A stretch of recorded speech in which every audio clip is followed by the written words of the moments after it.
Hello, friends and brothers. This is Justin Jones with Masonic Improvement, and I am joined with my dear friend and co-host Dennis Yates with a very concise and no need to cut introduction. Thank you for joining us, friends and brothers. Tonight, I tell you what, I always say how excited I am about the people that I have on the show, that we have on the show. But this one is really, this brother really takes the cake. He is as outgoing as his shirt.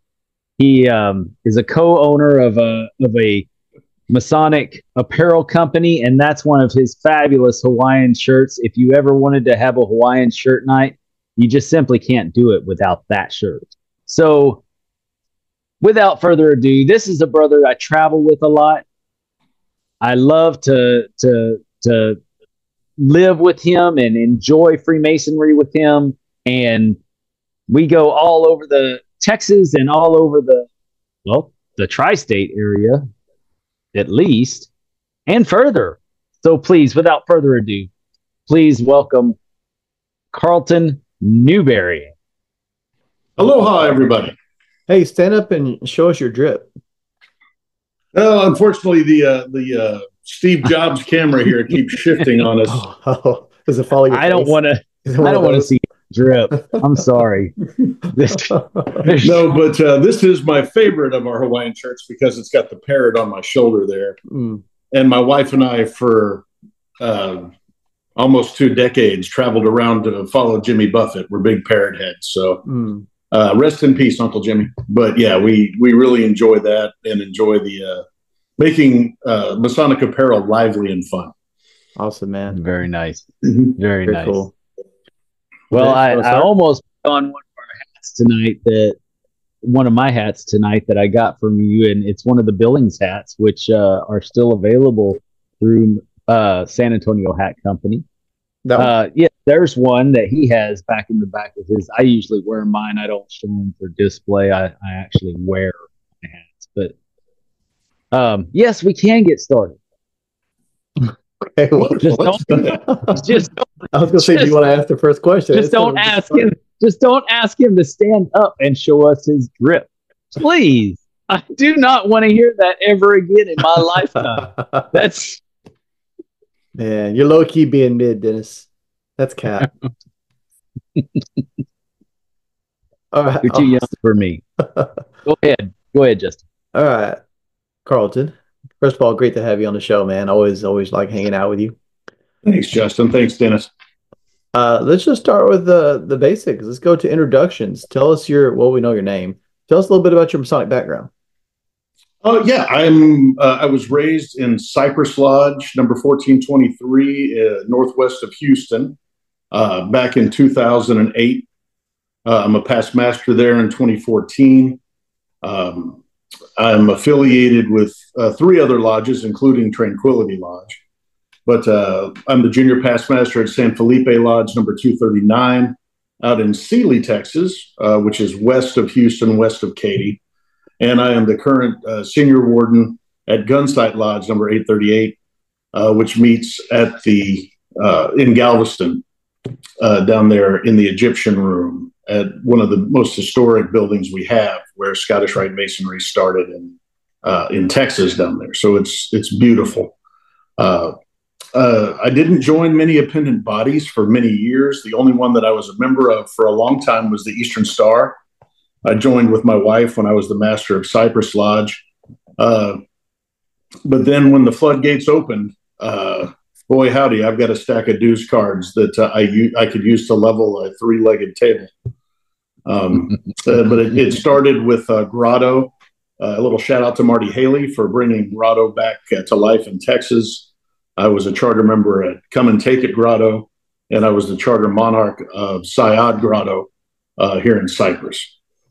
A member of Masla Shrine up in Fort Worth, where my father and grandfather were both Shriners. And actually, my grandfather's picture is still on the wall up there. Greg Wright took me up through the building, the temple, and showed me where old Everett Raymond Newberry Jr.'s picture is hanging up. And I'm a member of the Scottish Rite in Austin. absolutely one of my favorite parts of Masonry was going through those degrees. That was something that my father and my grandfather really loved, was Scottish Rite Masonry. And I remember going through those degrees and just getting it, why they loved it so much. And I'm very excited to be a member there. And in the York Rite, I've been participating in commandery out in Port Arthur with some guys you might know, the Chapmans. Some people have heard of them. And then I'm a member of a chapter and council down in Richmond, Texas, southwest of Houston. So that's sort of all my Masonic dues cards and history in a nutshell. And Masonry is a way of life that suits me very well. You are a grand representative. Oh, there is that. Yes. Thank you, Dennis. Yeah, I am. I was appointed. I was recommended by Right Worshipful Billings when he was Grand Master. I served with Dennis as a district deputy in 2022, and he recommended me as the Grand Representative to California Baja South, or SUR, if you're speaking Spanish, on the Baja Peninsula. And I have been really enjoying that.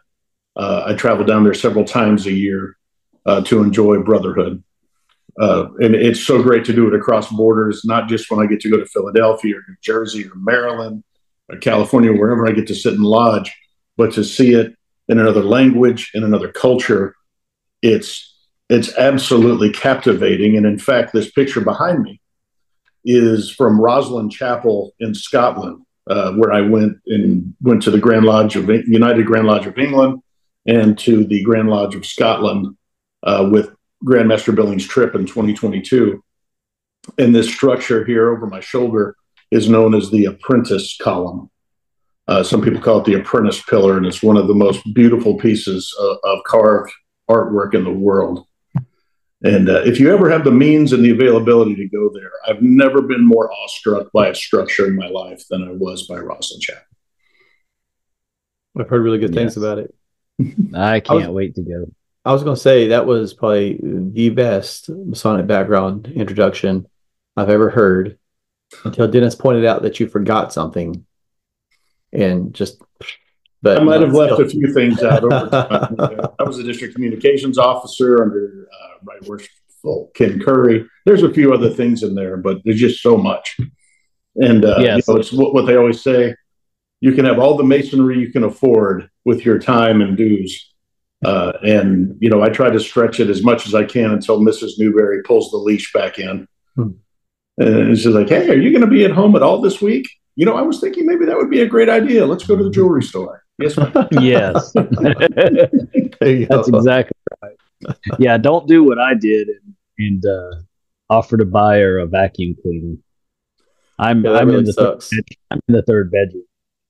And not just for this show. So No, but I mean, recently, Dennis and I were both in New Mexico at the second binational meeting, La Segunda Encuentra Binacional, for where we had close to 20 states in Mexico and all of the border states in the United States represented, and got together and discussed Masonry and crossing borders. And people are like, well, what does that really do? But especially when we talk about brothers helping with the further philanthropic things we do, the coordination between the Shriners in Nuevo Laredo and Laredo, in El Paso and Juarez, to get kids and their families across the border with all their paperwork done so they can go to the burn center in Galveston if the child is injured. In California Baja and California Baja South on the peninsula, it's actually easier to fly the children to San Diego for orthopedic treatment than it is to send them across Mexico to get them to Mexico City, because the logistics in a city of that many millions of people is so difficult. So to be able to help each other across the borders, to have friends that can help each other, do everything, cross the T's and dot the I's on these forms for the government, and to know that you're passing off these people that you care about to another brother, you have that extra layer of trust and confidence that things are going to go well. And that's one of the main reasons I love Masonry so much, is that when we act like Masons and we treat each other like Masons, you truly have family you've never met all over the world. That's one of the my favorite reasons for joining the Shrine is for that very reason. We even down in Corpus, we are constantly raising money for the transportation fund to make sure that these people are able to get to Galveston, as well as have hotel for the family, because they can't always stay at the hotel at the hospital. And so we make sure that all the accommodations are taken care of. You know, that and the Scottish Rite School for Dyslexia, those are my two favorite charities in the world. And man, God bless the people that do it. I'm going to try and raise as much money and give as much money as I can to contribute, for sure. But yes, that's, I absolutely love the visiting with the Brothers of Mexico. If you have not experienced anything like that, then you really ought to. And this next year, it's going to be in Baja, isn't it? Or it's going to be down on in Sonora. It's in Sonora, yeah, just across from Arizona. And any brother that's listening, any Master Mason from the Grand Lodge of Texas, reach out to myself or Dennis. We'll be happy to have you come down with us and introduce you to all of our friends, all of your brothers who are south of the border, and they'd love to meet you. Yes, I will definitely be there for sure. So now that we talked a little bit about your background, why did you join Freemasonry? Well, I alluded to it earlier. My grandfather, my father, my great uncle David, who my second son, who is a Master Mason, is named after. We're all Masons, Scottish Rite Masons, dabble a little in the York Rite, but mostly growing up, my sister and I, we were surrounded by Shriners. My father was a past president of the Carvettes at Masla Temple, and we would go to all their little practices, secretly wondering what it would look like if they wrecked while they were practicing in those little fiberglass Corvettes. And what a curse as a child. My dad had this awesome little fiberglass Carvette that he would never let me or my friends drive, because that represented a tremendous amount of our money at that time that he had invested in that little thing in our garage. So the best we could do was we would sit in it and act like we were driving. And yes. That was big fun when we were kids. This was before the internet for all you younger Masons, where you could get on a driving simulator and do all these things. But the imagination ran wild. But it was those men and their wives that looked after my sister and I, that when, every month we would go to some kind of social engagement. And I remember there was one old gentleman, he'd come out with his cane, and he always had a pocket full of change when it was the summertime, and he'd throw nickels and stuff into the pool for us to dive down and get. And, I was one of the younger ones, so they always made sure that I got a turn. And it was just a very kind way that they always treated us. They always treated us like we were their family. And it was something I always longed to be a part of. And when I moved to Houston, when I married my darling bride back in '96, I don't have any family down here other than her family, but there was nothing Newberry or, familiar to me in Houston. And God, it's so big. It was really intimidating to be in this big city. And I sought out communities at church and this, that, and the other. And I thought about Masonry, but I never saw it anymore. And this wonderful man who was my barber, and he'd been cutting my hair for 8 years, gave my son David his first haircut. One day he walked in from lunch while I was waiting on him, and he didn't have his smock on that he always wore. And he had this giant Masonic belt buckle. And I looked up to him. His name is Larry Hargrave from Waller Lodge out northwest of Houston. I said, "Larry, are you a Freemason?" He said, "Absolutely."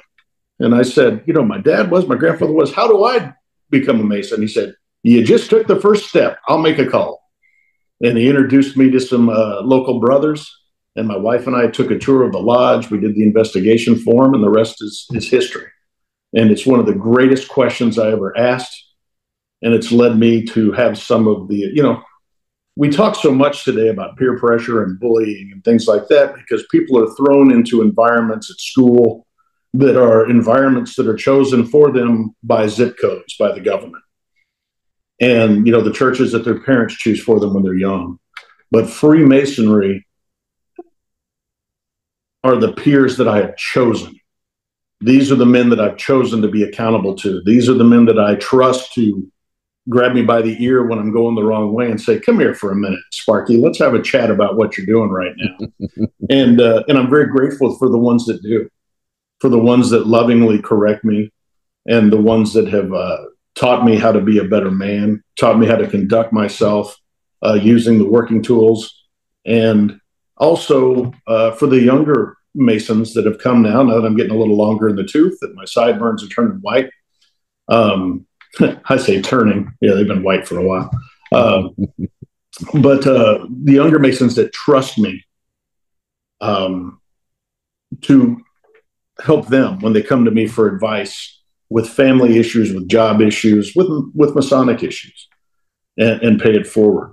And so the reasons I joined Masonry has given me all those opportunities to absorb, enjoy, experience, and now pass on. Very nice. So when you went through the process and you asked to join and everything, how did the reality of Freemasonry once you got in compare with the expectations you had? Well, there's a lot of wood paneling. I wasn't expecting all that. No. But in all seriousness, no, in Masonry, I didn't know what to expect, honestly. And it was a really hard time for me as an entered apprentice because I didn't realize that I would have to learn all this esoteric work mouth to ear like we do in Texas. And I had 3 young children. I was working full time, and my territory went from west of Houston all the way out to Lafayette, Louisiana. And I was taking organic chemistry at night to learn more about free radicals for my job. And they were like, oh, and by the way, you need to study this too, where there's no study guide. You just have to sit here and let us pound it into your brain. And God bless my mentor and friend, Lloyd Hahn, who had the Herculean task of being my instructor through all 3 of the degrees and getting me proficient there. But once I got the work down and I became a Master Mason, within 2 years, it was my wife who said, you've really changed. You're a lot more patient. Your temper is not nearly as quick as it used to be. You're a lot more compassionate. Some of us would call it charitable of spirit with people than you were before. And that's, the 2 greatest things in Masonry, in my opinion, and my experience. One is the only real secret in Masonry. The big secret in Masonry is how it changes the individual. Deep down, where we have the things that we deal with that we don't talk about, even with our close brothers sometimes. Our dreams, our fears, our failures, all the things that we hide down in there.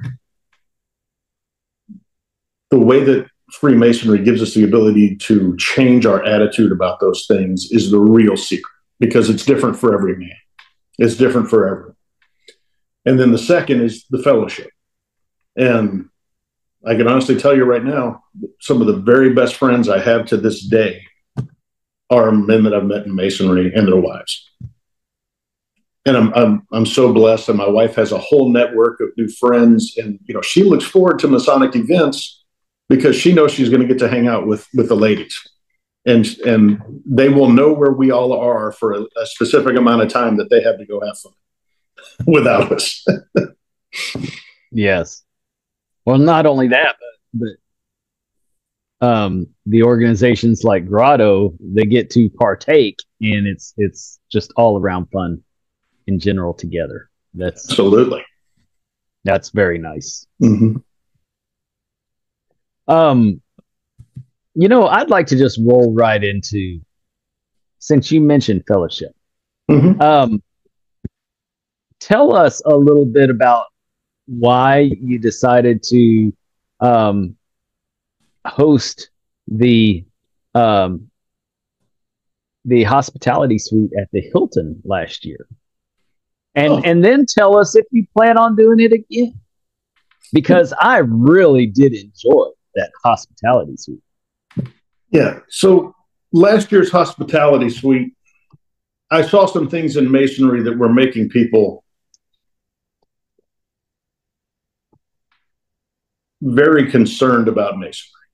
They were not enjoying it as much. There seemed to be a lot of division and a lot of angst in masonry. And I experienced some of that too. I'm not going to. And I said, you know what? I have the ability to put on a little shindig, a little clam bake, if you will, and just share the gift of fellowship with a bunch of brother Masons. And maybe, just maybe, by doing that,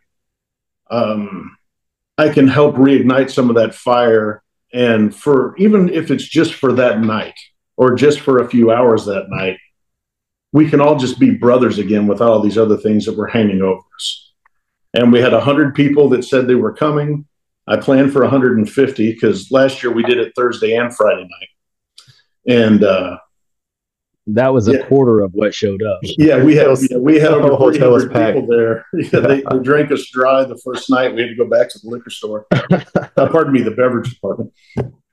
We had to go back and I had to spend another 4 figures. But it was absolutely worth it. It was absolutely worth it. I met so many new brothers from all age groups, guys in their 70s that were coming up to me and saying, you know, I've been a Mason for 25 years, coming to Grand Lodge for 15. This is the most fun I've ever had here. And it wasn't like we had a great show or there were prizes or something. It was just meeting people, making new friends, seeing old friends and talking and laughing. And it's exactly what it should be. So this year we are doing it again on Thursday night, January 16th. This year I have, instead of doing it 2 nights, I kind of learned my lesson about trying to compete with all the Friday night activities. On Thursday, we're going to open the doors at 5. They'll stay open until 7:30 or 8. I've rented 2 rooms instead of just 1 ballroom. So we have 2 ballrooms now. So we'll be able to fit a whole lot more bodies in there. I'm getting I've got 4 or 5 sponsors. They're going to help me absorb the cost of some of this, but they're all Fez organizations, Grottos and Shrines. The Alchemist Group, the home brewers at Arabia Shrine in Houston are actually going to be there with a couple of kegs of beer, thanks to my dear friend and Masonic husband, Kevin Klingon. That's what my wife calls him. She's like, your husband's calling again. Yeah, you bet. And then several of the grottos from around the Houston area have pitched in some money and are going to be there to help man some of the spirit tables. So things will go a little bit smoother in the serving department, and we'll have more opportunities and more locations to serve. But the important thing is just to come and enjoy. You know, I don't drink alcohol. I don't mind being around it at all, and I'm happy to serve it to everybody that likes it. But if you're like me and you're a teetotaler, come on, there's plenty of soda pops and what I call fake beers, but the 0.0s, because I like my beer like I like my grade point average. No, but it's a great way for us, especially on Thursday night before the business starts on Friday, to start it off on a positive note and to share in those things and expand on the bond that we have as brothers into true ironclad friendships. And I'm grateful that you guys came last year. I hope you guys can make it again and bring your brides. This year, we do have some volunteers that are going to be checking Masonic IDs at the door. I ask everybody to bring their dues card because last year we had a Clandy come in and try and steal a bottle of hooch. And, classic Clandy. Yeah, so we had to stop him, and I let him take a nearly empty bottle with a couple of shots left in it. I was like, here, nice try, go on. Yeah, A for effort. Yeah, well done, but you don't understand what you just walked into. Yeah, exactly. This is a family reunion, basically, and you just messed up. So please bring your dues card, a firm and hearty handshake, and a great attitude. That's all we ask of everybody. And bring your bride, your girlfriend, but not both. We have announced our dinner as well for Thursday night. the Masonic Improvement Dinner, and it starts at 6 p.m. However, we have told everyone that's joining our dinner that it starts at 6 p.m. That means they can be at the hospitality suite at 5 p.m. to start, and then just mosey on over to Diamondbacks to have dinner, and then while we're eating dinner, we'll wait until all of y'all pass us up with the pub crawl afterwards. So that's and we will toast you as you pass us. That's wonderful. Are you doing the suite at the same hotel? Yeah, so we're at the Hilton in Waco, and we're in ballrooms A and B on the first floor. So yeah, you're right across the way from us. So exactly. No drinking and driving. Stumble across and go have some fun. That's right. That's right. And so for all of you brothers out there that are planning to go to Waco, that's the Hilton that Grand Lodge has secured rooms with. And then the Marriott Overflow that is, since Hilton is almost filled up already, the Marriott right across the street is available as well with plenty of blocks of rooms. Once those run out, you can go where I go, which is the Hampton South. That's a pretty far drive, but my girls like an indoor swimming pool, so that's where we go. But last year I remember, you needed more than one suite ballroom. You could have had two. Code violation waiting to happen. Man, that was the entire bottom floor of the Hilton. Yeah. That wasn't just two ballrooms worth. That was the entire bottom floor of the Hilton. Yeah. Is exactly what it was, and it was like a freaking 90s rock band, 90s grunge concert event where everybody's shoulder to shoulder just moseying around, just hey dude. It was great. I really the hallways and everything were packed, but then when I actually found the suite, like it's like you're saying, they're like shoulder to shoulders. Like I don't even know where everything is. It was ant trails. You follow the ant trail and hope you see a bottle of booze on your way through. Just and then you had to grab it because you get pushed through with the rest of the ant trail. So it was awesome. Someone from the hotel actually came in and found me and was like, "Are these 40 or 50 people on the porch with your party?" And I was like, "I believe it is so. Yes." And they were like, "Okay, we just want to make sure." And I'm like, no problem. But no, the Hilton has been so generous to us and so kind to us, because they really could have dropped the hammer on me for the overflow we had last year. But they were like, hey, next year, why don't you get 2 rooms? And I was like, capital idea. Here's my credit card. Let's do it. Yes. Thank you for reminding me. That's awesome. Yeah, no, it's great. But thanks for asking. And I do hope we get to see you there. And like I said, we had brothers from their 20s all the way up into their 70s there with their ladies. There was no consternation. It was like being at a Jimmy Buffett concert. Everybody was just there to have a good time and got along well. And it was wonderful. It was absolutely wonderful. And I can only hope that this year goes as well, because I really don't think we can top that feeling. I agree. Yeah. I bet it's going to be awesome. Yeah. But, fellowship, to take another little tack, Dennis and I, we had talked about this not long ago where, they said, a couple of brothers had mentioned, why are you always throwing people's plates in the trash when we're at the Masonic Oak or when we're at Scottish Riders? Or why are you always playing cleanup? And I enjoy watching everyone engage in social intercourse, to sit around and see people that they maybe only see 3 or 4 times a year. And so I'm just like, I'll just putter around and throw everybody's trash away so they don't have to interrupt the conversations and get up and disturb it.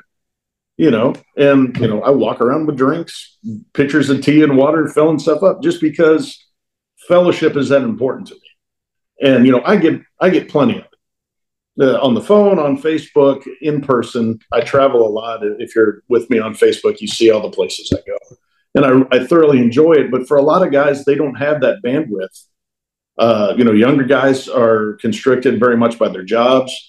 A lot of times our older brothers are constricted. by health issues, not wanting to drive at night, things like that. So when we can get together, I just kind of feel like it's a duty for all of us to try and support that fellowship. And an easy way to do that, since I was a janitor in college, is to throw some trash away. Yes. I can relate to that. And you know, that's the epitome of servant leadership. Mm-hmm. You know, being able to make decisions when decisions have to be made are very important as a leader. You need to be able to lead. However, when a decision doesn't have to be made, that's when you have an opportunity to serve. And there's no better way to serve than to make life just a little bit easier for somebody else without making a big fuss over it. Yeah. And so, you know, hats off to you, because that's what we all should be doing when we finish our meal and when we finish our drink. Especially, like we said, you know, there's older brothers out there that have a hard time, and so, you know, allowing them to sit just a little bit longer in their chair and not have to try and get up and then try and get down, and you know, it's there's something to be said about that. Absolutely. It's great stuff. And I mean, that's just one way we can serve each other. We serve each other in so many ways. I think about, you know, the co-owners of my hat company, of our hat company, Chris and Kyle Ryland. When we go out to Gonzales every year to do the Come and Take It event, they always get up early, drag a trailer out there so we can have a float in the parade. They've always got a cooler full of drinks for everybody because we forget how hot it's going to be. And they never ask for anything in return. And all the brothers who show up for the grotto float, we all appreciate it. And they do it without being asked. They just volunteer it. And it's, you know, I see this everywhere I go. When you look at the Scottish Rite, you see all the brothers that are there cooking meals, setting up things behind the scenes on the stage that are learning their work. For the brothers who do esoteric work, I'm not that great at it. You know, I got a C certificate, and it took everything in my life to get C certificates. You know? When I got my 3-year C certificate, I took a deep breath. I was like, "Whew! Now I can sit back for a year or so and not have to study quite so much." But for the guys who have that gift but exercise that gift, brothers like Right Worshipful Rumsey, Stephen Orlando, Doug Brown, Cody Cockcroft, these guys that have the tremendous capacity and the dedication to learning. That's a service that so many brothers don't even know we need. You know, you think about your EA degree, you had no idea how much talking was going to go on in that room. How many things were going to go into the lectures and the degrees and the charges. And the guys that spend their time doing that are truly being servants. And that's an important part of getting to where we are as Master Masons enjoying fellowship. Because without all those degrees being done, without all that, without all the ancillary things, you know, what is it? Roberto Sanchez says, we're just guys playing dress up, right? We have to have the foundation of what our brotherhood is for us to truly engage as Masons. And I appreciate every brother that sacrifices anything to help make that happen for me or for any other Mason. I agree. Two of my favorite moments in Masonry. Number one was seeing Most Worshipful Tommy Chapman do the Master Mason's degree on the Lexington. You know, seeing him do that, seeing him partake when he didn't have to, he could just sit there and watch, but he wanted to participate. And then, you know, our year as DDGMs, when we went to the Capitol and had the Fellowcraft degree in the Capitol, and the entire team was Grand Officers. Every one of them, Justin Duty, Brad Billings. Even our Grand Treasurer was there. And, you know, I mean, that was just awesome that, you know, Brother Townsend was able to be a part of it as well. That surprised me. You never see the treasurer. They're always in their little treasurer hole doing, counting numbers with the little beans. And, you know, they're the bean counters. You don't ever see them. But he came out to talk to us all, and he's a pleasant individual. But those servant leader opportunities that really shone in my Masonic journey, that was important to me. And since then, I'm like, I'm not even a Caesar. But since then, I'm not a ritualist. Everybody knows I'm more of a philosopher, or at least I try to be, because I can speak my mind. But I will make sure that I know a part if I'm asked to serve. If I'm asked to serve, I will learn that part just to serve, because I see the opportunity there to make a difference in somebody else's Masonic career. I always volunteer to be the junior escort when we have a district deputy visit, because I can learn those lines. Yes. Yes, you can shake that hand. I can indeed. How about you, Justin? Left or right? How about you? What's one of the, speaking of people who are usually hide in the background, what's one of the things that was really moving for you as a Mason?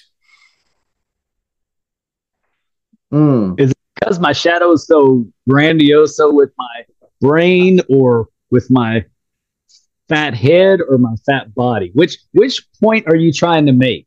That's what I want to ask you first. I was talking about your dynamic new hairdo that your daughters have encouraged, but yes, it's getting long. It is. No, but Justin, seriously, go ahead, Justin. Yeah. Ask your question again. Something I was just going to say, what's one or two of the things that have been most impactful to you in Masonry, and seeing people participate, and things that you've gotten to witness? Probably the most impactful thing, and it doesn't answer your question directly because it's not one of the examples you mentioned, but my granddad, when he was alive, was a Mason. And I saw his ring and everything when I was a little kid sitting on his lap, but I didn't realize it until I asked my dad about joining, and he pointed out that my granddad was a Mason. And I've always looked up at my granddad, but growing up, he was like 6 foot tall, like kind of a scary guy, really loud voice. And so I didn't really get to know him until I actually joined, and I went to lodge, started practicing. And you don't really know a guy until you sit, especially an old timer, until you sit down and play dominoes with him. So we played a lot of dominoes games, and I learned a lot about my granddad before he passed away, and let me build a relationship that wasn't there before. And so that was really huge for me, because I always looked up to him. I just didn't really know. We didn't have anything in common, and so that was probably one of the biggest things. So what I'm hearing you say is that because you shared the connection in Masonry, it allowed you to have a different plane of fellowship where there was a deeper understanding. Yeah, we didn't really have a lot in common. Just totally different generations. Grew up entirely differently. Like he grew up in the town I live in. Like he wasn't a stranger or anything, but he was a farmer. And then you're a male model. It's so different. Yes. Yeah.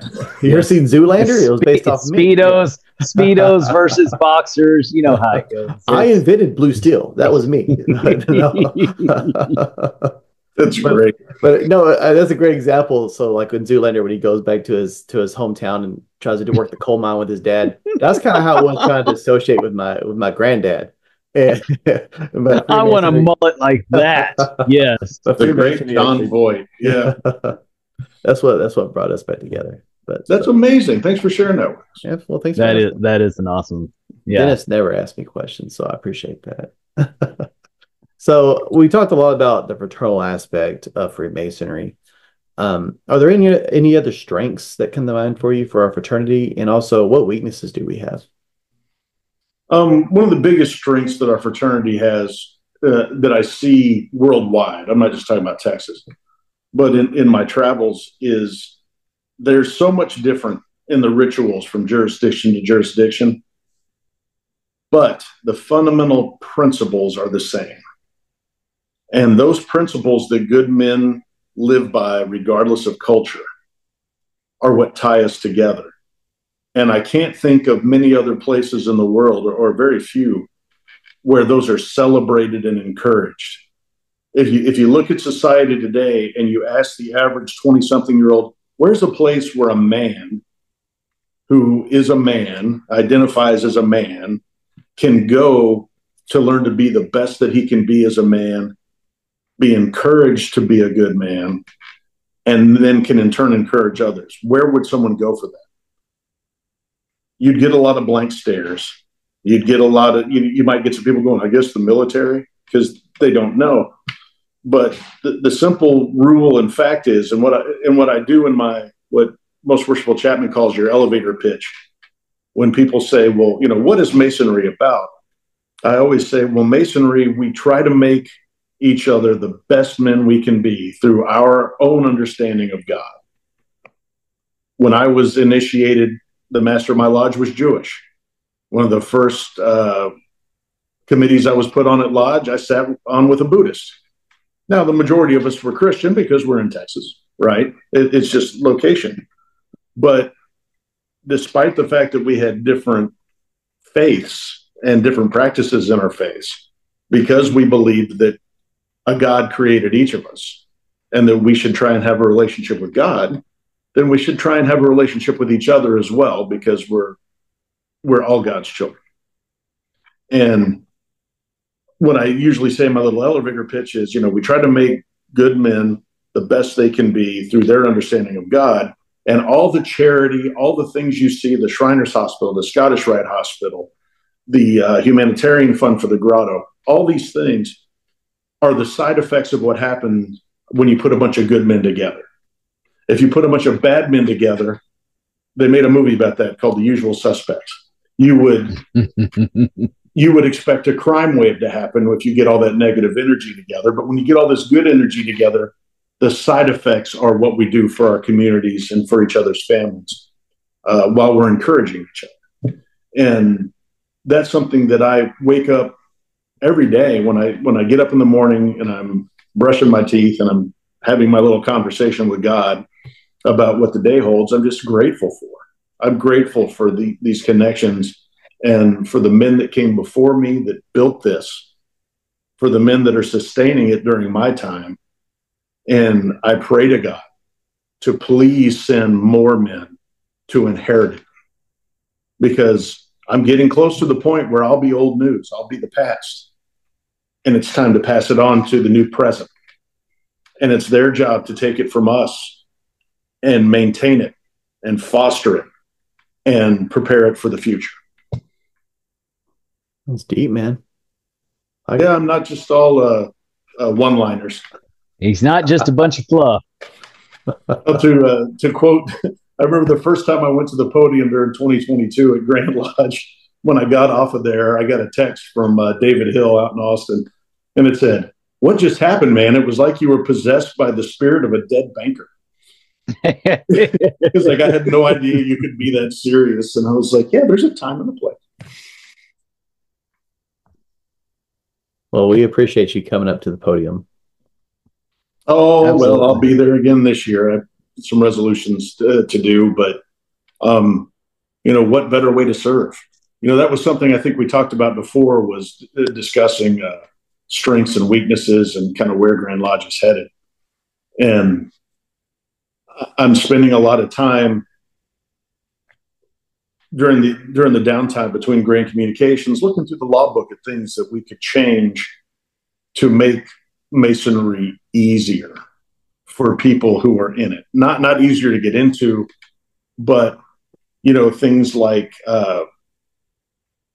one of the resolutions that I'm co-sponsoring this year is to make the stewards an optional office, because there's so many lodges, big thriving lodges in the city, in Dallas, Fort Worth, San Antonio, where they don't cook. They all go out for fellowship and a big meal afterwards, or they have it catered in.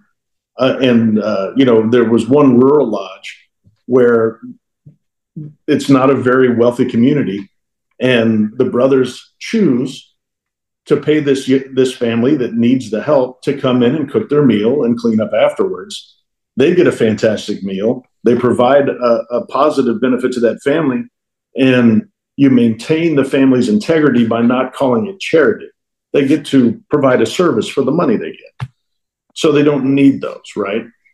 And no, it is my opinion that no lodge that's doing good in its community should be out of compliance with Grand Lodge law over the presence of two officers that don't play a role in opening or closing or in any degree.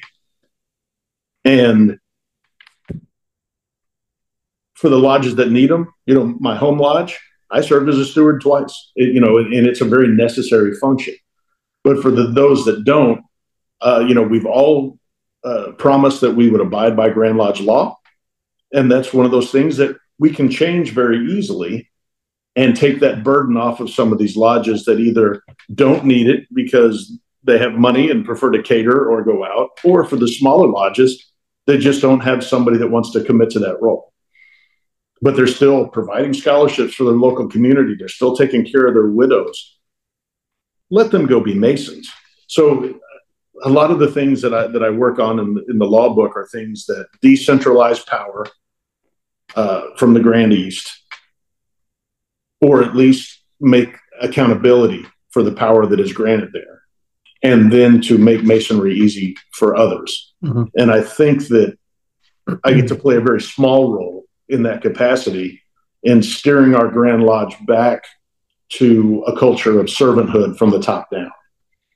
And I think that at the forums, and please forgive me for continuing, but I think that at the forums that Brother Chip Green, Brother Keith Reynolds, and Brother Robert Park have done a great job of talking about what the future leadership should be in terms of bringing back conversation, bringing back discourse, and bringing back cooperation for servanthood. So I think we're at the precipice of a 7-year journey of a culture shift back to servanthood. That'd be good to see. I was just going to say that I think you're pretty spot on as far as like the catering and things like that. Granted, I have not been a Freemason as long as you. I joined 2006, I believe.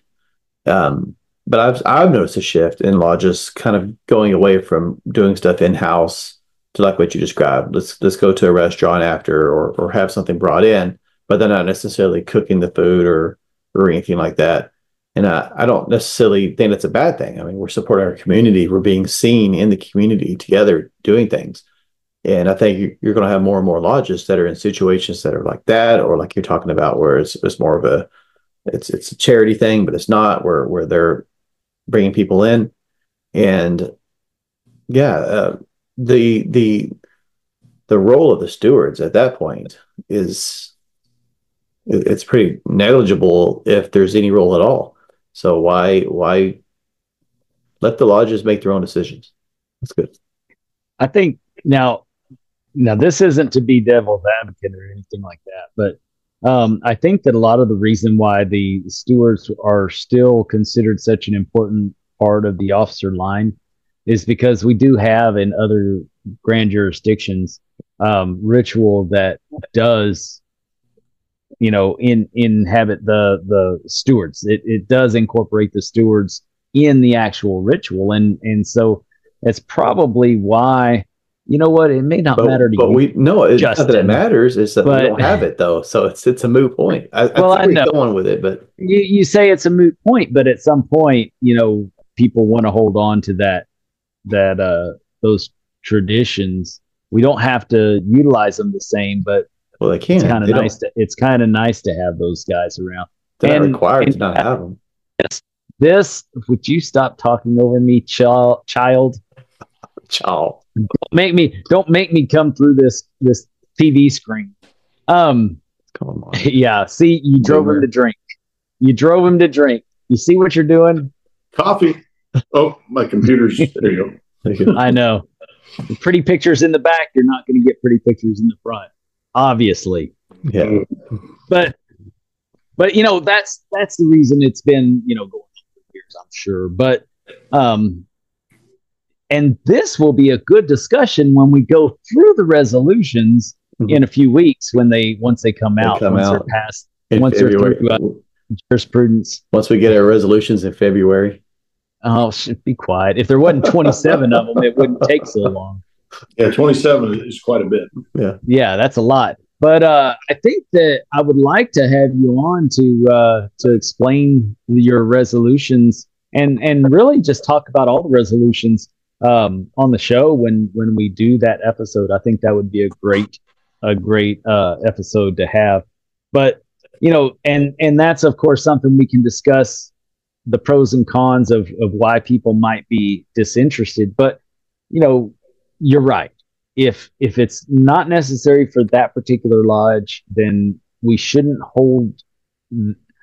Frankly, there were lodges scrambling, worried about if they were going to keep their charter during election year, and it was sprung on them a month in advance, and so yeah, we probably need something to. Well, and curb that. In all transparency, brothers, I don't think that Most Worshipful Chapman or Right Worshipful Reader are going to go around pulling charters over the presence of those things. I agree. I agree.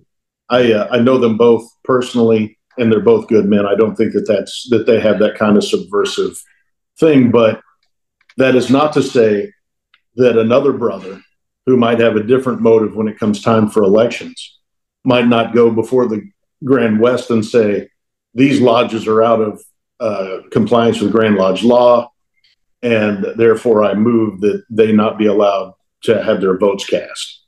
Right. And after last year, that's a very real, it's a concern. Contemplation. That's a very real contemplation that we all have in the back of our head in anything that we do still. And we have a beautiful year going on right now, and I do not want to jinx it at all, but that is in the back of everyone's heads. So we have to be cognizant of all moving parts as we go forward, for sure. No, my biggest hope this year is that when it comes time for the election of grand officers, that it goes very smoothly, that it's very harmonious, and that we start off this next year on a very positive note. I think Most Worshipful Chapman has had a very, very steady hand on the tiller as he has helped navigate this great Masonic ship through some rough waters. And I believe that with the right counsel and discernment, that Right Worshipful Reader can continue that. I believe that Right Worshipful Rumsey and Right Worshipful Duty are committed to that. And I know that from the forums that the three candidates we have for the Grand South have all said that publicly and on recording that they're committed to, no matter who wins the election, of remaining brothers and friends and supporting one another. And that's the kind of rhetoric we need to get back to. That's the kind of things we need to say and then live up to. Agreed. All of us. And we need to set those examples. Yes, and our Grand Treasurer and Grand Secretary are not out of that mix as well. I mean, they are integral parts of what's happening this year. They've made great strides for the betterment of Freemasonry, and that can't go unnoticed. And we certainly need to realize as just as Texas Masons that everything that happens, they're a part of it as well. It's all of the trustees that are making it such a great year, and we need to remember that. That's a wonderful point. Thank you for bringing that up. I just had a conversation the other day with Right Worshipful Billings, where he was very adamant. He said, look, my job is not to support anybody who's running for office. It's to support the trustees that are in the line. I'm agnostic. My job is to make whoever is the Grand Master have the best year as Grand Master that he can with the duties that I perform. And Right Worshipful Townsend, when we had a chance to talk at the beginning of this year, he said something similar. He's like, my job isn't so much to set policy as it is to make sure that we adhere to policy on the financial side.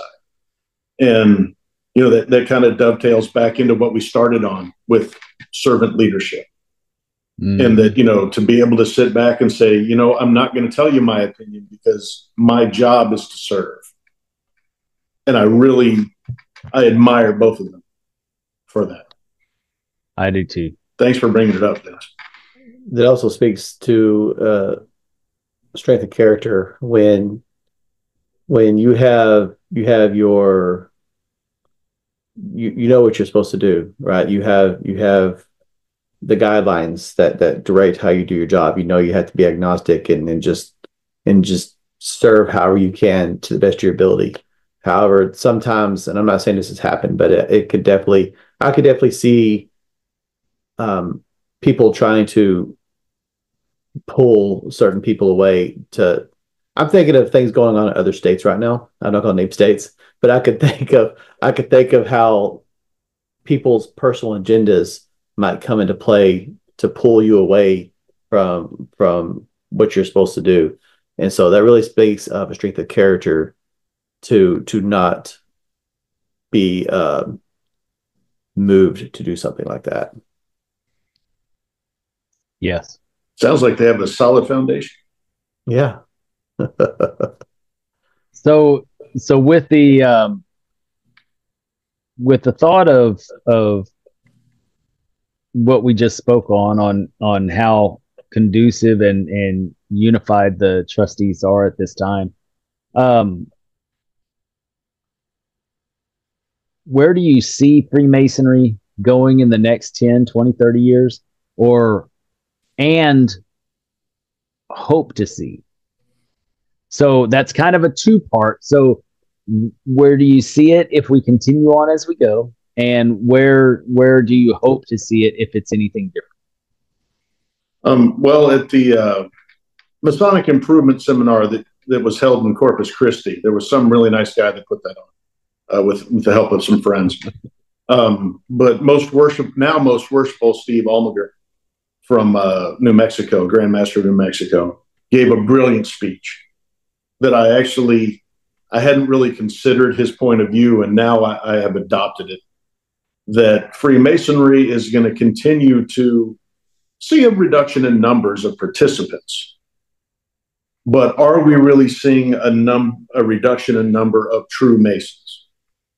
And he said, are we downsizing or are we right-sizing? And I think we've all been to lodges where you go in, they don't know how to open and close anything. They ask for reports. Nobody's done a report. They just like to go up there and hang out and play dominoes or eat dinner together or whatever. And that's fine. It's great. And they're still good men. I'm not knocking them one bit. But then you go to some lodges and you walk in and they greet you as a brother.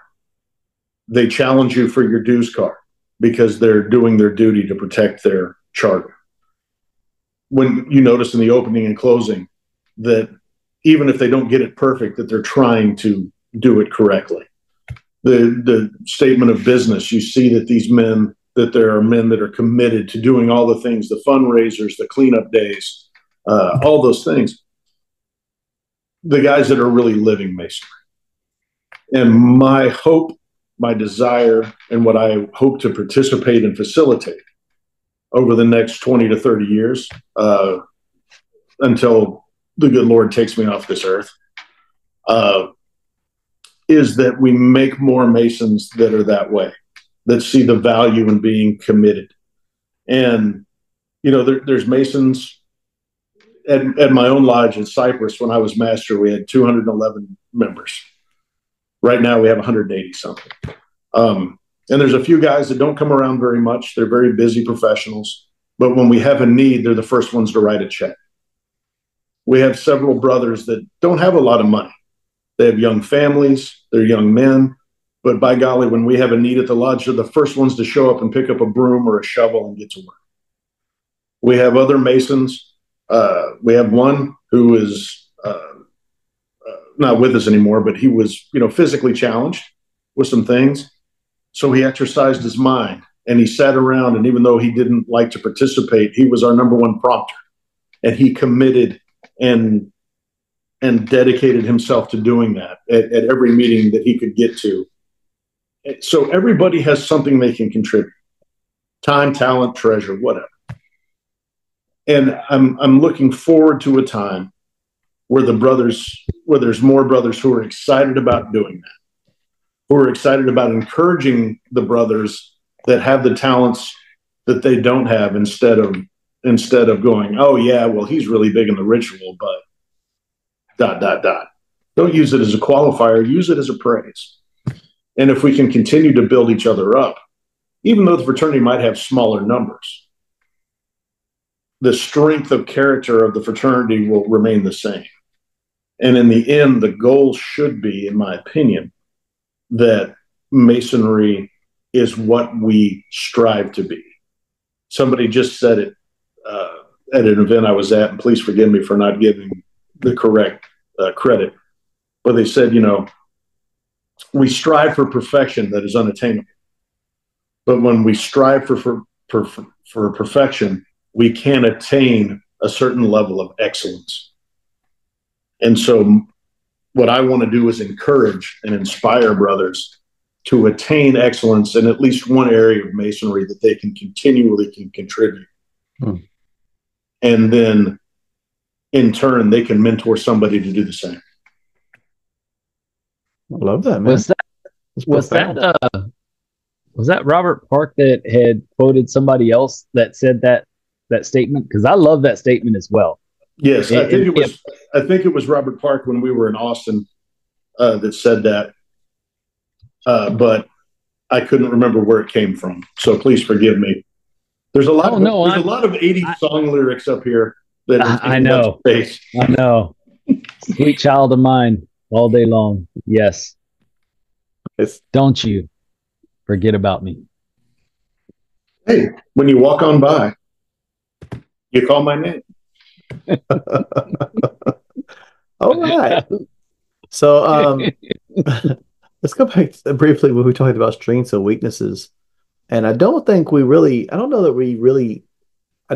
it. It's not saying we didn't talk about it, but I don't think it was emphasized very much as far as like what weaknesses are in a fraternity. So if you said something, forgive me. That may have been by choice. Well, it may have been very, very tactful. Well, we've had so much criticism over the last 2-3 years. I try really hard not to criticize.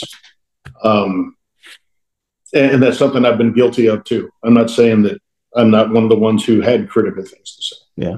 But I've realized through the example of Most Worshipful Chapman, through some words when Right Worshipful Rumsey took the podium and said, we need to forgive. We need to work together and move forward and quit looking backwards. That's something that I challenge myself to do. And I fail. But I keep trying. I keep going for it.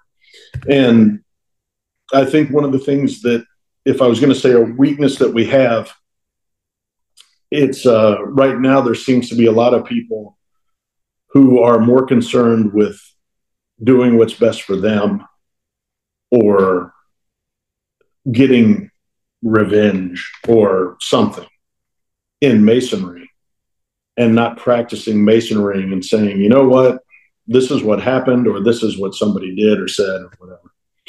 And one of the things that I don't see a lot of is aiding in reformation and whispering good counsel. And, I had a little faux pas not long ago where I got upset over something that happened to my daughter, and I lost my temper. And instead of somebody offering me good counsel and saying, hey, I understand this is your daughter, I understand she's special needs, I understand bad things happen, they responded with anger. And I can't fault them for that, because I was angry and did something wrong too, right? Said something wrong. But at the end of the day, when I notice those kind of things, the first thing I should do is reflect on myself. Where have I made the same failing? Where can I spot that in my own life? And how can I avoid that in the future? And how can I help people avoid that, other brothers avoid that in the future? I mean, you guys, I know Dennis knows because He's got two just amazing daughters. But trying to teach your kids not to do what you've done to spare them the pain is a hard lesson to learn as a parent, that they're going to make the mistakes anyway, despite your best efforts. But it's necessary. That pain is necessary for them to grow. And it's necessary for them to experience it firsthand. Not all the time. Sometimes they figure it out. But we as Masons, because we use the word brother, because we treat each other like family, we should strive to help others avoid that pain and those mistakes. And when they can't avoid it, when they fail to avoid it, when they repeat those mistakes we warn them about, that's our time to have some empathy and say, you know what, I made a mistake too. I made a wrong action. Let's not call it a mistake. Mistakes are, oops, that was not sugar, that was sweet and low, right? When they make a bad choice, bad decision, to take a moment, take a breath, take a beat and say, you know what, I've made bad decisions too, brother. Now let's talk about how we can not do that again and help you feel better about this. Do we need to make amends? Do we need to fix the situation? Or do we need to just let it go and not repeat it? So there's a lot of things we can do for each other in that realm. I think that at the Grand Lodge level, at the individual brother level, that I think will help steer us all towards being better servants for one another and making that shining house on the hill that we all hope Masonry will be in the future. You made a lot of great points. However, something that really stuck with me with what you said, when a brother is showing weakness, I mean, going back to your master's degree, go to the master's charge, the closing charge, not like the charge at the end. But when a brother is showing weakness, it's our job to help him, right? To whisper words of counsel, like you said, to help in any way we can. And so I never really looked at that question in that manner, but you're right. We're talking about our weakness as a fraternity. Well, how do we correct that? Well, we forgive, we whisper words of counsel, and we move forward. And that's pretty profound, I think, at least from my perspective, because we could focus on our weaknesses. And I'm not saying like we should be oblivious to the things we need to improve. I'm not saying that by any means. And I'm not suggesting you said that either. However, there's also value in just, instead of focusing on our mistakes, let's focus on instead of focusing on what makes us different as Masons. What resolution are you voting for? Which camp are you in? Focus more on what we have in common, that we're brothers, and that we should, regardless of who we vote for, what positions or what resolutions we vote on or anything like that, at the end of the day, and I think Dennis and I hit on this on Sunday, we should always assume that our brothers are voting or supporting what they believe is best for the fraternity. Is that always the case? No, it's not. Sometimes, like you said, it's kind of self-guided. However, we should always give them the benefit of the doubt, and until proven otherwise. All right, assume the best until evidence tells us otherwise. But I really appreciate you coming with that approach, because I hadn't considered that before. It's only fresh on my mind. Worshipful Master Vigil Rojas over at Gray Lodge 329 invited me to speak. And he said, pick any topic, but come to our stated meeting and give a short talk. And I sat and I did a lot of self-reflection. And I said, well, what am I struggling with that others might struggle with? And so I came up with a quick talk on what does charity mean in Masonry? That important lesson of charity. And, I asked the audience, the brothers, different aspects of charity. And then I list them all up on the screen. And then I said, but here's what we're going to talk about is charitability of spirit. And it was almost like you took the words right off the page of what I wrote. And it was charitability of spirit. A lot of times is assuming that a brother thinks he's doing the best for the fraternity, that his intentions are pure, even if we disagree with the action. Mm-hmm. And it's a difficult thing to do. And I fail at it. But I keep trying. Yeah. And, the less I fail, the more I'm a success.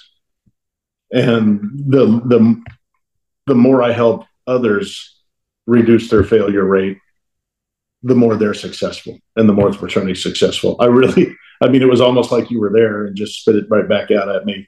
Just that one bullet point. I got the clip notes. That's why. Yeah.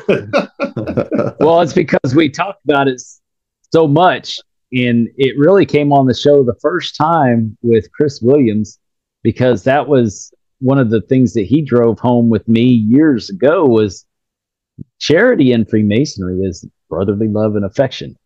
And how do we, show our love? By being charitable to each other and in compassion and empathy and understanding. So that's a very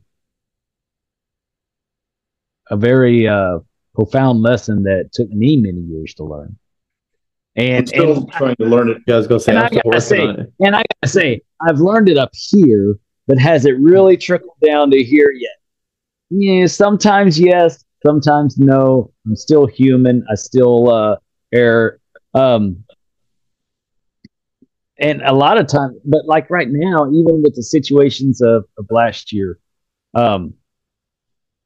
we live in a polarizing world. We really do. And I choose not to be polarizing. I am not going to hate anyone that had opposing views as me last year. I'm just not. I choose not to hate.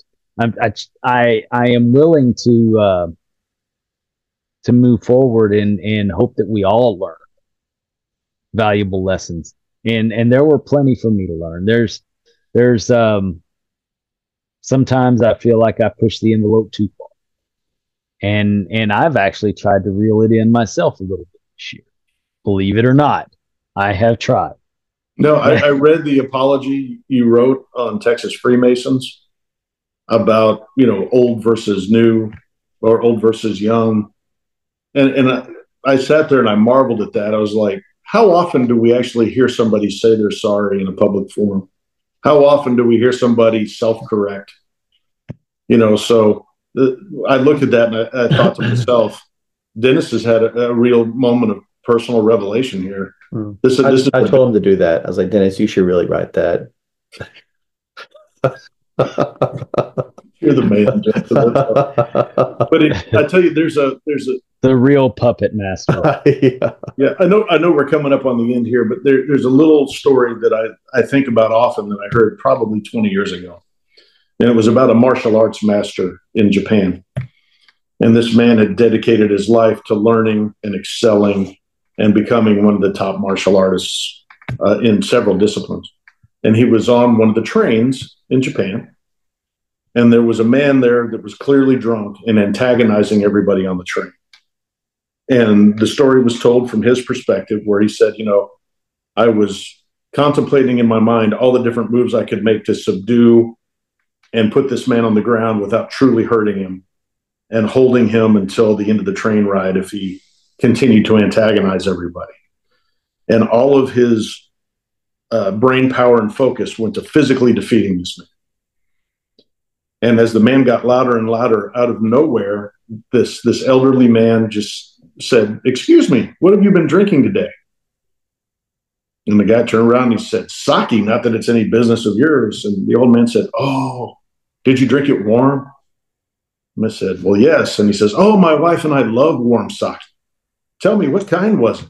How did you drink it at home, or were you at a restaurant?" And engaged the man in conversation. And by the end of it, the man had calmed down completely and was just having a conversation about his day with this man. And the martial artist he said, "In that moment, I realized I was a failure. I was a failure because the only answer I saw was violence." Now, in his case, he was talking about physical violence. But what we're talking about is maybe emotional or verbal ways to outmaneuver people in an aggressive manner. And one of the things that I think we can all do is take that lesson to heart, that sometimes you just need to slow down, not match their tone, not match their posture, come in at an even keeled level and try to whisper good counsel, even if it's under the guise. You know the old Chris Pratt line about feeding a dog the pill, you have to put it in some cheese. Sometimes talking a brother down from whatever has got their blood up can be done without even addressing the fact that their blood is up, just like that gentleman on the train did. And I hope that we are able to engage each other in more productive ways like that to resolve our differences. And it will inspire more brothers to have a charitable heart when dealing with one another, and possibly even coming to the point of asking for forgiveness when they realize that something they've been doing for days, weeks, or even years might not have been the right way to go about things. And, God forgive me. I pray for grace all the time to forgive people. My biggest sin of the 7 deadly sins is wrath. I forget nothing of a negative thing. There was a guy that pushed me out of a swing when I was in kindergarten. I'm still looking for him. But my prayer to God is that I will have the grace to forgive, because carrying around that anger and that hate and that hurt, it only hurts you. Buddy Hackett, who's not a great philosopher, but was a great comedian, he said, if you're holding a grudge, the other person's out on the beach with their family having a good time while you're sitting there thinking about how mad you are. Let it go. You're a wise man, Carlton Newberry. I just regurgitate a lot of good stuff. No, but guys, thank you so much for having me tonight. I think that's a good place to kind of stick a pin in it here just before 90 minutes. Okay. Yeah, let's have some final thoughts. Man, you just got Justin so excited. I can't tell you how excited you just made him. I could tell by his expression, because he's usually the one that has to say, "Oh, it's getting late, guys. It's time to wrap it up. Let's have closing thoughts." Isn't that right, Justin? Of course I'm enjoying. Yeah. No, but in all sincerity, final thoughts. Thank you both. I love listening to and watching this podcast. I drive a lot for my job, and being able to listen to it in the car, a lot of times I get good laughs, but I also get good insight. And I really appreciate that you put the time in to do this, record it, and get it out to us. But thank you both for your friendship and all the good times that we share together. And final plug, please come to the Newberry Hospitality Suite. You can find me on Facebook at the Newberry Hospitality Suite. And also I share the event on the Texas Freemasons and Texas Freemasonry sites. Please bring your deuce card, a firm handshake, and a great attitude. Love it. Well, I'll be coming in hot from work, so I don't know how long I'll be able to hang out at the suite, but I'm definitely going to stop there before I go to the dinner. Come in hot and leave with the cool beverage. Let's do it. There we go. Otherwise, Carlton, when Dennis told me you were coming onto the show, I was like, well, Carlton's been on. And it's like, wait a second, he's never been on. And it just seemed odd to me that we waited so long to have you on, since you're such a, like you said, such a good friend and such a wise Mason. So definitely enjoyed our conversation, enjoyed having you on. And definitely when the resolutions come out, hope to have you come back and talk about some of them. And don't be a stranger, man. This has been good. Absolutely. My pleasure. Is that it? I yield the floor, Dennis. Wow. Well, how much time do we have before the second hour? Just kidding. I've really enjoyed this. I really have. Carlton, I love you, and there's no secret about it, and I know you know that, and I'm so happy you were able to come on the show, because there were so many great things that you discussed, but I think the two most important things that that we should remember in what we're doing is servant leadership. Altruism is basically unattainable in real life, but we should always strive towards altruism. Servant leadership is paramount for men to be productive in society and in their families, and there's no stronger importance in that. And when we're thinking about servant leadership in a fraternity like ours, there's no better way to do that by practicing true charity, the true charity of brotherly love and affection. You know, when we stop thinking about ourselves and start thinking about others, putting others first, and others not just putting others first, but putting their intentions first, to where they might just be better than the way you received them. Because Lord knows I've come home after a bad day, and God bless her, my saint of a wife has done something brilliantly nice for me, and I just took it completely wrong, and I never once thought about her intentions. And we do the same thing with our brothers a lot of times, because they're going through this journey with us as well. And I think that I'm grateful that you were able to bring that to light today and make that part of our journey in this experience tonight. That's a wonderful message to hear and to close on. And I do want to have you back during the resolutions. I will probably invite Brother Robert Park to come back during that episode as well, so that we can have a lawyer tell us what it really means, so that we're not getting everything asked backwards. I think he really is a lawyer. You didn't have to do that. He's a lawyer. Oh, well, he really just doesn't seem like it to me, because he's so down to earth. He's one of the good guys. Yeah, it's not like me when I'm out in my work scrubs and people are like, are you a doctor? And I'm like, well, do you count witch doctor? Yes. Yes. Doctor. No, but in all sincerity, thank you both. I love you back.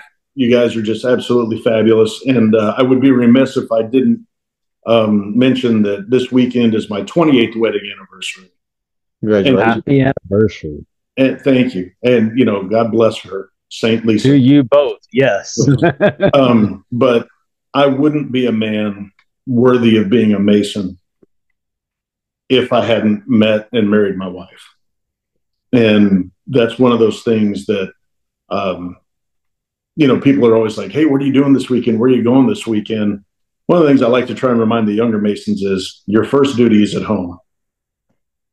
Whether you're single and you're dealing with your parents and your siblings or your pet dog, whatever, don't ever neglect home for Masonry. And I'm very grateful to Mrs. Newberry for finding me, combing my hair, giving me a lifesaver so I'd be presentable in public, and making me want to be a better man, so that I sought this out.